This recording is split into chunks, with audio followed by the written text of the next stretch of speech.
साज सामान। फिर उसने पीतल की एक वेदी बनाई। उसकी लंबाई और चौड़ाई 20-20 हाथ की और ऊंचाई 10 हाथ की थी। फिर उसने ढला हुआ एक हौद बनवाया जो एक किनारे से दूसरे किनारे तक 10 हाथ तक चौड़ा था। उसका आकार गोल था और उसकी ऊंचाई 5 हाथ की थी और उसके चारों ओर का घेर 30 हाथ के नाप का था।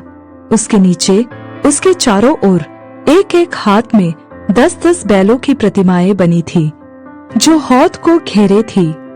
जब वह ढाला गया तब ये बैल भी 2 पंक्तियों में ढाले गए। वह 12 बने हुए बैलों पर रखा गया जिनमें से 3 उत्तर, 3 पश्चिम, 3 दक्षिण और 3 पूर्व की ओर मुंह किए हुए थे और इनके ऊपर हौद रखा था और उन सभी के पिछले अंग भीतरी भाग में पड़ते थे। हौद के धातु की मोटाई मुट्ठी भर की थी और उसका किनारा कटोरे के किनारे के समान सोसन के फूलों के काम से बना था और उसमें 3000 बत भर कर समाता था। फिर उसने धोने के लिए 10 हौदी बनवाकर 5 दाहिनी और 5 बाईं ओर रख दी। उनमें होमबलि की वस्तुएं धोई जाती थी, परंतु याजकों के धोने के लिए बड़ा हौद था। फिर उसने सोने की 10 दीवट विधि के अनुसार बनवाई और 5 दाहिनी ओर और 5 बाईं ओर मंदिर में रखवा दी। फिर उसने 10 मेज बनवाकर 5 दाहिनी ओर और 5 बाईं ओर मंदिर में रखवा दी और उसने सोने के 100 कटोरे बनवाए।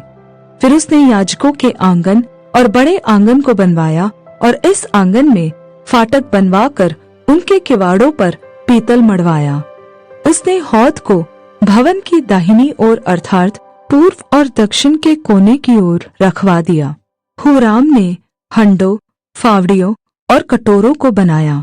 इस प्रकार हूराम ने राजा सुलैमान के लिए परमेश्वर के भवन में जो काम करना था उसे पूरा किया, अर्थात 2 खम्भे और गोलों समेत वे कंगनियां जो खम्भों के सिरों पर थी और खम्भों के सिरों पर के गोलों को ढाकने के लिए जालियों की 2-2 पंक्ति और दोनों जालियों के लिए 400 अनार और जो गोले खम्भों के सिरों पर थे उनको ढाकने वाली एक-एक जाली के लिए अनारों की 2-2 पंक्ति बनाई।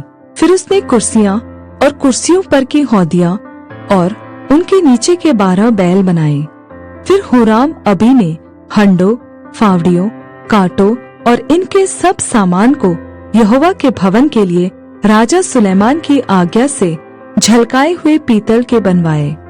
राजा ने उनको यरदन की तराई में अर्थात सुक्कोत और सारतान के बीच की चिकनी मिट्टी वाली भूमि में ढलवाया। सुलैमान ने ये सब पात्र बहुत मात्रा में बनवाए, यहाँ तक कि पीतल के तौल का हिसाब न था। अतः सुलैमान ने परमेश्वर के भवन के सब पात्र, सोने की वेदी और वे मेज जिन पर भेंट की रोटी रखी जाती थी, फिर दीपकों समेत शुद्ध सोने की दीवटें जो विधि के अनुसार भीतरी कोठरी के सामने जला करती थी और सोने वरन निरे सोने के फूल, दीपक और चिमटे और शुद्ध सोने की कैंचियां, कटोरे, धूपदान और करछे बनवाए। फिर भवन के द्वार और परम पवित्र स्थान के भीतरी दरवाजे और भवन अर्थात मंदिर के दरवाजे सोने के बने।